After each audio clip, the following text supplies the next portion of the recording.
खिड़कियों पर तेज बारिश हो रही थी। Sighs. एमिली अपने कंबल में सिमट गई, हाथ में फोन लिए हुए। टीवी पर एक हॉरर मूवी चल रही थी। उसकी आवाज तूफान की गड़गड़ाहट में मिल रही थी। अचानक फोन की तेज आवाज आई जो रात के सन्नाटे को चीरती हुई गूंजी। दिल तेज धड़कते हुए उसने फोन उठाया। Hello?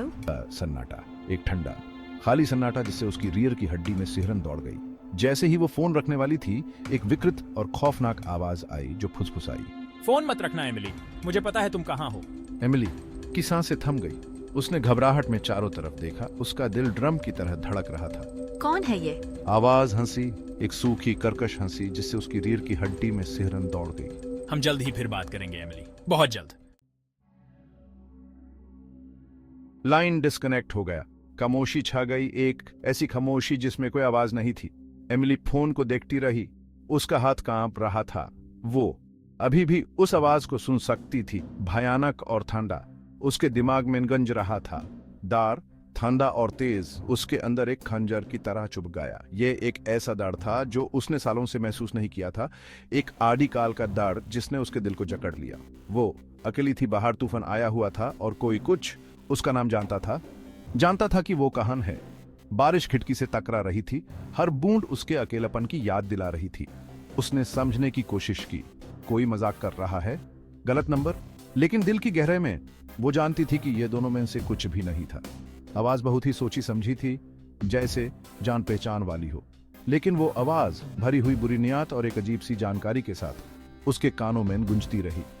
ऐसा था जैसे कोई उस देख रहा था, हर पल उसके पीछे था। यह एक ऐसी आवाज थी जो खतरे का वादा करती थी।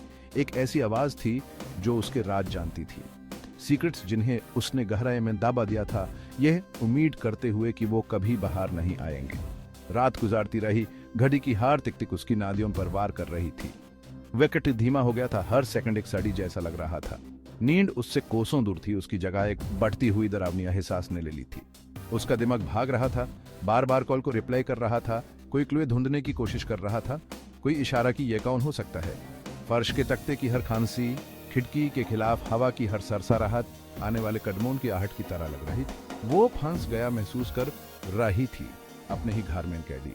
दर एमिली को एहसास हुआ, एक ऐसा राक्षस था जो अंधेरे में पलता था, उसके हर शक, हर परानोया को खिलाता था। ये उसके विचारों को तोड़ मरोड़ कर रख देता था, जिसे वो अपनी ही सही दिमागी हालत पर सवाल उठाने लगी थी। और आज की रात वो राक्षस दावत उड़ा रहा था। ये यूस निकाल गया, यूस कंपता हुआ छोल छोड़ दिया। उसे सुबह का इंतजार कर रही थी जो बहुत दूर लग रही थी। अगले कुछ दिन एमिली के लिए बहुत भयानक थे। वो फोन कॉल और वो अजीब सी वॉइस एमिली के जहन में बार बार आ रही थी। यूस अपना घर भी अब बेखबर लगने लगा था। हर सया यूस डर लगा रहा था। वो कोशिश करती कि वो अपने आप को शांत कर सकें। वो सोचती कोई मजाक कर रहा होगा, कोई गलत नंबर लगा होगा। लेकिन अंदर से यूस बहुत डर लग रहा था। यूस ऐसा लग रहा था जैसे कोई यूस देख रहा है, यूस अपना शिकार बना रहा है। एक शाम जब वो खाना बना रही थी, उसने वो आवाज फिर से सुनी। एक धीमी सी आवाज मुश्किल से सुनाई दे रही थी उसके अपार्टमेंट के बाहर से। वो वही अजीब सी आवाज थी, भरी हुई और भयानक। मैं तुम्हारे पास आ रहा हूं एमिली। एमिली फॉय के दिल में दाढ़ की लहर दौड़ गई। उसके हाथ से चक्कू गिर गया और खामोशी में उसकी आवाज गूंज उठी। उसका दिल जोर से धड़क रहा था और उसकी सांस तेज चल रही थी। वो दरवाजे की तरफ बढ़ी, उसका हाथ डर के मारे कांप रहा था। एक लंबी सांस लेते हुए उसने दरवाजा खोल दिया। हॉलवे बिल्कुल खाली था, वहां कोई नहीं था। लेकिन जैसे ही उसने नजर घुमाई, उसकी नजर एक ऐसी चीज पर पड़ी जिसे उसका खून सूख गया। उसके दरवाजे पर एक शब्द खुराचा हुआ था, सुनो। मैसेज साफ था, उसका टर्मेंटर करीब था, उसकी हर हरकत पर नजर रखे हुए था। बिल्ली और चूहे का खेल खेल रहा था और वो शिकार थी। नींद एक दूर की बात हो गई थी। रातें लंबी और दर्दनाक थीं, डर और बेचैनी के अंतहीन चक्र से भरी हुई।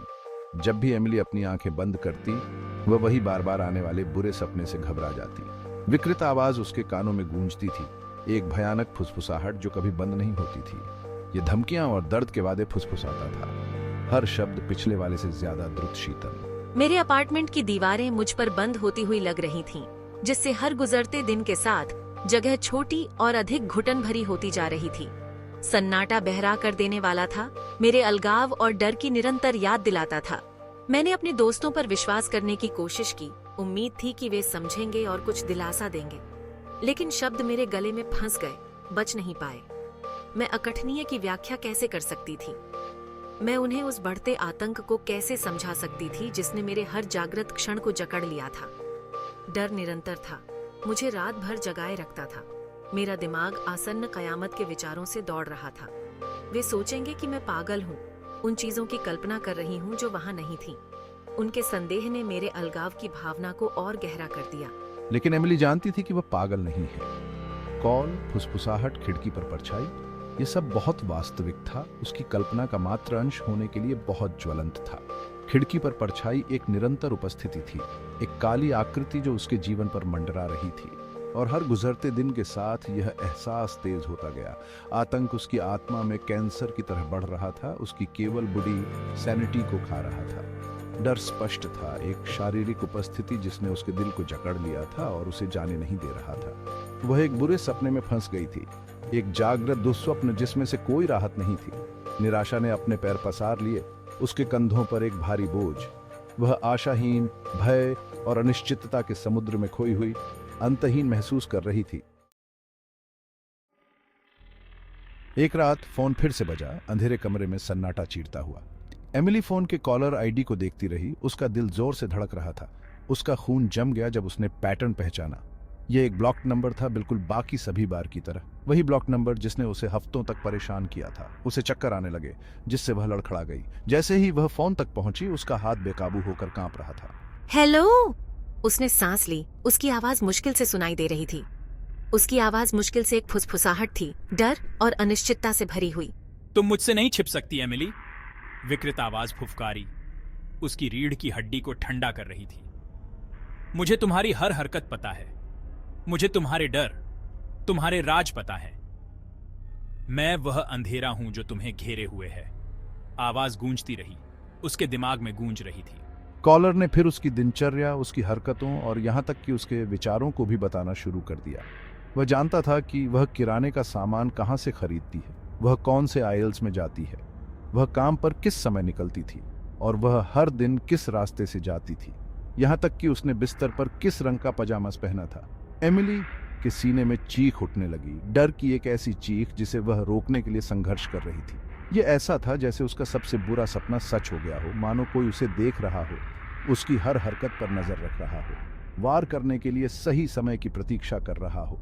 लगातार देखे जाने की भावना घुटन भरी थी। वह पैरानोया को दूर नहीं कर सकती थी, यह एहसास कि आंखें हमेशा उस पर टिकी हुई हैं। उसने अपने ताले दोबारा चेक किए, अपने पर्दे बंद कर लिए, लेकिन डर बना रहा। एमिली फंस गई हुई महसूस कर रही थी, अपने ही घर में कैद, अनदेखे अत्याचारी से बचने का कोई रास्ता नहीं था। उसकी खिड़की के बाहर की छायादार आकृति उसकी भेद्यता की निरंतर याद दिलाती थी। उसके चेहरे से आंसू बह रहे थे। उसने फोन पकड़ा हुआ था, इस बुरे सपने से बाहर निकलने के रास्ते की उम्मीद में, लेकिन गहरे में वह जानती थी कि उसे अपने डर का सामना करना होगा, उस अंधेरे का सामना करना होगा जो उसे निगलने की धमकी दे रहा था। एमिली ने एक गहरी सांस ली, जो होने वाला था उसके लिए खुद को तैयार किया। वह कैलर को जीतने नहीं देगी। एमिली ने फोन रख दिया और यू से डीवर से खींच लिया। वो भागकर खिड़कियों के पास गई और एक एक करके सबको बैंड कर दिया। उसकी सेफ हेवन, उसकी शरण स्थल का उल्लंघन हुआ था। वो कहीं नहीं जा सकती थी, कहीं छुप नहीं सकती थी। वो अपने ही घर में कैदी थी, एक अनजान शिकारी द्वारा शिकार की जा रही थी जिसे उसकी हर हरकत पता थी। फियर रॉ एंड प्राइमल मेरी रैग रैग में दौड़ रहा था, मुझे पागल करने के करीब था। जैसे जैसे अंधेरा बढ़ता गया, वैसे वैसे शैडोज भी। वो डीवरों पर नच रहे थे, अजीबोगरीब शेप्स ले रहे थे जो उसके डर का मजाक उड़ा रहे थे। फ्लोरबोर्ड्स की हर आवाज, खिड़की के बाहर पटन की हर सरसराहट उसके दिल की धड़कन तेज कर देती थी। वो अकेली थी, बिल्कुल अकेली, एक ऐसी दुनिया में जो अचानक से बहुत डरावनी हो गई थी। बेडरूम में से एक आवाज आई, धीरे धीरे, जानबूझ कर लिए गए कदम। एमिली जैसे झील गई, उसकी सांस उसके गले में ही अटक गई। वो यहाँ थे, उसके अपार्टमेंट में। उसका हाथ झट से एक भारी कांच के वासे की तरफ बढ़ा, जो अंधेरे में छुपकर उसको डरने वाले उस अनजान खतरे के खिलाफ उसका इकलौता हथियार था। कदमन की आवाज और करीब आती गई। हर एक कदम उसकी आखिरी हद पर चोट कर रहा था। वो अपनी सांस रोके हुए थी। उसका सारा बदन डर के मारे कांप रहा था। दरवाजा खुल गया और अंधेरे में छिपा एक शख्स सामने आ गया। हेलो एमिली, हुमैन बहुत सारी बातें खानी हैं। एमिली हिल नहीं सकती थी, चीख नहीं सकती थी। वो डर के मारे जैसे जड़ गई थी। उसकी नजरें उस धुंधले से शख्स पर टिकी हुई थी जो उसके सामने खड़ा था। ये जो साया था वो रोशनी में आया और एमिली हफ्ते में गई। ये कोई भयानक जंतु नहीं था जैसा उसने सोचा था। ये तो एक आदमी था जिसने अपना चेहरा एक डार्क हुड से छुपाया हुआ था, लेकिन उसकी आंखें, वो ठंडी कैलकुलेटिंग आंखें, एकदम अलग थी। तुम तो बस एक डिलीवरी वाले हो। मुझे याद है तुमने पिछले हफ्ते एक पैकेज डिलीवर किया था। वो आदमी चकल्ड, एक धीमी भयानक सी आवाज। बहुत बढ़िया एमिली, अब तुम्हें याद आने लगा है। उसने अपना हुड धीरे से हटाया और उसका चेहरा दिखा जो जाना पहचाना भी था और परेशान करने वाला भी। लेकिन एमिली, मुझे लगता है तुम मुझे जानती हो, बस तुम्हें याद नहीं क्यों? एमिली उस आदमी को देखती रही। उसके दिमाग में बहुत से विचार आ रहे थे। वो उसे पहचानती थी, उसे पूरा यकीन था, लेकिन कहां से? उसकी मौजूदगी से उसे इतना डर क्यों लग रहा था? तुम कौन हो? वो फुसफुसाई। उसकी आवाज उसके दिल की धड़कन से भी धीमी थी। आदमी मुस्कुराया, एक क्रूर और खतरनाक मुस्कुराहट जिससे उसकी रीढ़ की हड्डी में सिहरन दौड़ गई। क्या तुम्हें याद नहीं एमिली? मैं तुम्हारा भूतकाल हूँ और तुम्हारा भविष्य भी। वह उस पर झपटा। उसके हाथ उसके गले की तरफ बाहर आच रहे थे। एमिली चिल्लाई, एक भयानक चीख जो खाली अपार्टमेंट में गूंज उठी। वो छटपटा रही थी और लात मार रही थी, लेकिन आदमी बहुत ताकतवर था। उसने उसे दबोच लिया था। उसकी पकड़ उसके गले पर कसती गई। उसकी सांसें रुकने लगीं। क्यों? लेकिन कैसे? और उसने उसे मार डाला था। वो डिलीवरी मैन था। उस आदमी की आंखें डर और विश्वासघात से भरी हुई उसे घूर रही थीं अक्यूजिंगली, और एक चाकू उसके हाथ में कसकर जकड़ा हुआ। इतना खून। यह वह थी जो जमीन पर पड़े एक आदमी के ऊपर खड़ी थी। एक याददाश्त, लंबे समय से दफन है लेकिन अब टेरिफाइंगली क्लियर। जैसे ही उसकी नजर धुंधली होने लगी, एमिली के दिमाग में एक ही छवि चमक गई। वह आदमी उसके करीब आ गया। उसकी सांसें उसके कान पर गर्म थी। वापस स्वागत है एमिली, आप अपने पापों से बच नहीं सकते। फिर सब कुछ काला हो गया।